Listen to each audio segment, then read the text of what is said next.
Hello everyone, welcome to steno army. I hope आप अपनी RSMSSB की जो तैयारी है वो बहुत सही ढंग से और सही दिशा में कर रहे होगे।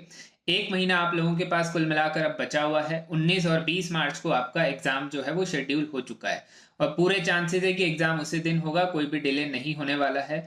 इंस्ट्रक्शंस भी आ चुके हैं, उसके ऊपर भी मैंने वीडियो बनाया था, वो देख लो, काफ़ी इंपॉर्टेंट है। अब इस एक महीने के अंदर आपको क्या करना है वो सारी चीजें हम आज जो है वो बात करने वाले हैं। काफी इंपॉर्टेंट है। इस वीडियो को अच्छे से देख लो, चाहे 2x पे चला करके देखो, पर इसको देखना बहुत जरूरी है। अब देखिए, कोई भी एग्जाम आप लोग देते हो, उस एग्जाम के अंदर बेसिकली स्टेनो का जो एग्जाम होता है उसका रिजल्ट बाद में भले ही आता हो, पर आपको उसी दिन पता चल जाता है जिस दिन आप डिक्टेशन या एग्जाम दे करके आते हैं। आपने मान लो 19 मार्च को आपका एग्जाम हुआ, उस दिन जैसा भी आप डिक्टेशन वहां लिख के आओगे, आप 19 तारीख को ही बता दोगे कि आपका हो सकता है या नहीं हो सकता है। ये आपको पता है, जो स्टेनो पहले से कर रहे हैं या जो नहीं भी कर रहे हैं उनको पता चल जाएगा कि उसी दिन आपका सिलेक्शन होगा या नहीं होगा, ये आप खुद ही बता दोगे।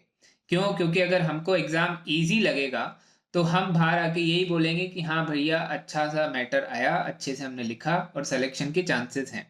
एग्जाम हमको डिफिकल्ट लगा या मैटर डिफिकल्ट लगा तो हम बाहर आके यही बोलेंगे कि मुश्किल है। तो अब बात ये आती है कि आपको एग्जाम जो है वो इजी लगाना पड़ेगा। इजी एग्जाम कैसे लगेगा? जब आप घर पे उसको डिफिकल्ट बनाओगे।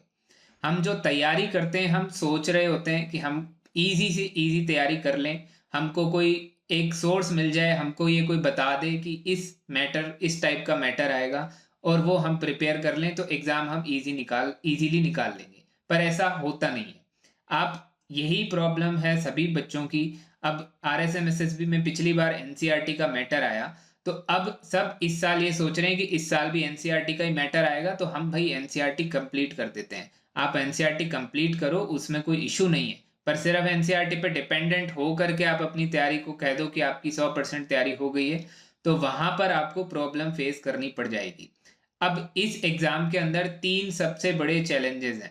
तीन चैलेंजेस क्या है, उन चैलेंजेस को आप कैसे फेस कर रहे हो वो आपको देखने की जरूरत है। मैं आपको थोड़ा समझाता हूँ, आपको क्लियर हो जाएगा। क्या तीन चैलेंजेस हैं? सबसे पहला चैलेंज ये है कि ये एग्जाम के अंदर जनरल मैटर आपको आएगा। अब जनरल मैटर कहीं पे मेंशन्ड नहीं है कि किस टाइप का आएगा। जनरल मैटर में आपको जो है किसी न्यूज़पेपर का एडिटोरियल दे सकते हैं, किसी न्यूज़ आर्टिकल को भी दे सकते हैं, आप लोगों को डिबेट भी दिया जा सकता है, आपको NCERT की बुक में से भी दिया जा सकता है या किसी और बुक में से भी मैटर दिया जा सकता है, या कोई नॉवल या किसी की बायोग्राफी लिखवाई जा सकती है। अब ये एक तरह से जनरल मैटर इतना वास्ट है कि कुछ भी आ सकता है। तो आप लोगों की क्या उस वास्टनेस के ऊपर प्रिपरेशन हो रखी है? ये आपको सोचने की ज़रूरत है। अगर आप सिर्फ एक ही टाइप का मैटर लिख रहे हो अभी तक और एग्जाम में किसी और टाइप का मैटर आ गया, तो आपका बाहर आते ही यही जो आंसर होगा कि मैटर जो है वो किसी और टॉपिक के ऊपर आ गया, हम इस टाइप की तैयारी हमने करी नहीं थी। फिर आप अगले साल फिर से सोचोगे कि इस टाइप का आ जाए।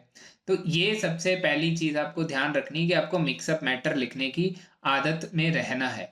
इसीलिए मैंने अभी तक इतनी क्लासेस ले चुका हूं, मैं 150 से 200 क्लासेस RSMSSB की हो गई हैं। उन क्लासेस के अंदर मैंने हर क्लास में मिक्सअप मैटर लिखवाया है, जिससे कुछ भी आ जाए आप लोग उसको लिखने में आपको प्रॉब्लम ना आए। तो सबसे पहली चीज आपको ये देखनी है।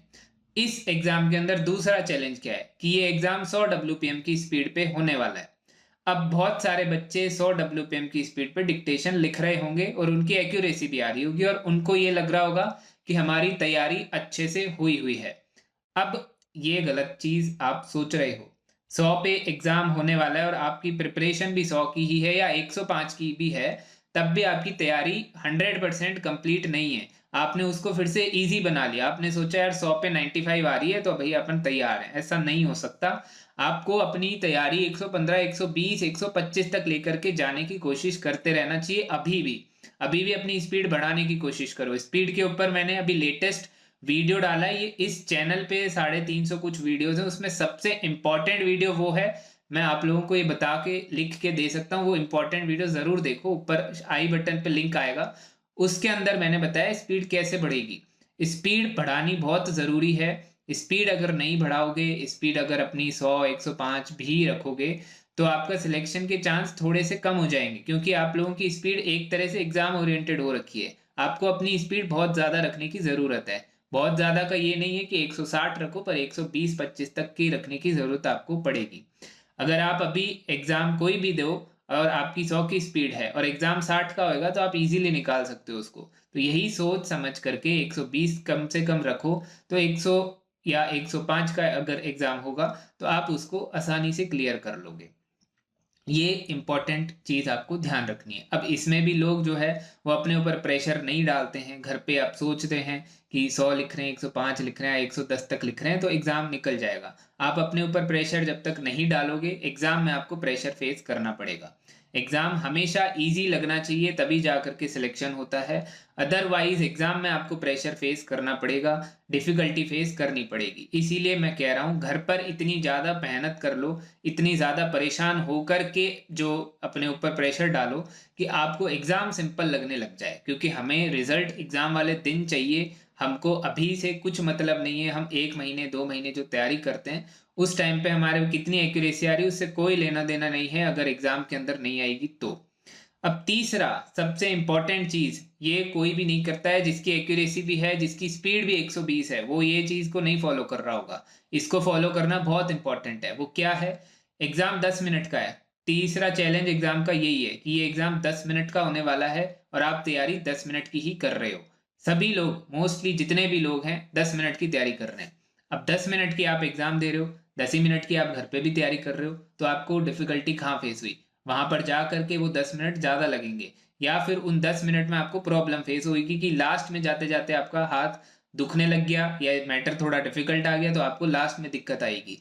तो आपको घर पे 10 मिनट की जगह कम से कम 15 मिनट का मैटर लिखने की आदत अब से भी डालोगे, तो भी 1 महीने के अंदर 15 मिनट का मैटर आप आराम से लिख सकते हो। 15 मिनट की प्रैक्टिस अगर आपकी होगी तो आपका हाथ खुल जाएगा, आपको 15 मिनट मैटर लिखने की आदत पड़ जाएगी और 15 मिनट लिखने लग जाओगे तो एग्ज़ाम फिर वही, वापस से बोलूँगा कि घर पे डिफ़िकल्ट लिख रहे हो तो एग्ज़ाम ईज़ी लगेगा। घर पे 15 मिनट लिख रहे हो तो एग्ज़ाम में 10 मिनट इतना डिफ़िकल्ट नहीं लगेगा।